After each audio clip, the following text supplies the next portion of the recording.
নমস্কার বন্ধুরা, রিয়ার হেসেলে আপনাদের সকলকে স্বাগত জানাই। আজকে এক নতুন রেসিপি নিয়ে আবারও হাজির হলাম। আজকের রেসিপি শাপলা ফুলের বড়া। প্রথমে শাপলা ফুলের বাইরের সবুজ পাপড়িটা বাদ দিয়ে ভেতরের যে সাদা পাপড়িটা সেটা নিয়ে আমি সুন্দরভাবে কুচি করে নিয়েছি। তার সাথে পেঁয়াজ, বেসন, হলুদ, লঙ্কার গুঁড়ো, কালো জিরে, স্বাদ অনুযায়ী লবণ এবং স্বাদ অনুযায়ী চিনি দিয়ে পরিমাণ মতো জল দিয়ে সুন্দরভাবে মেখে নিতে হবে। দেখুন সুন্দরভাবে মাখা হয়ে গেছে।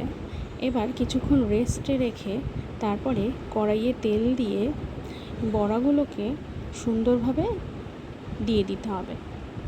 দেখুন একটার পর একটা আমি বড়াগুলোকে সুন্দরভাবে তেলের মধ্যে দিচ্ছি। এভাবেই সবকটা বড়াকে ভালো করে লাল লাল করে ভেজে নিতে হবে। সুন্দরভাবে বড়াগুলো দেখুন লাল লাল করে ভাজা হয়ে গেছে। এবার গরম গরম ভাতের সাথে গরম গরম বড়া পরিবেশন করুন। খুব সুন্দর খেতে। এটি আমার মায়ের রেসিপি। তো কেমন লাগলো সবাই অবশ্যই জানাবেন। নমস্কার।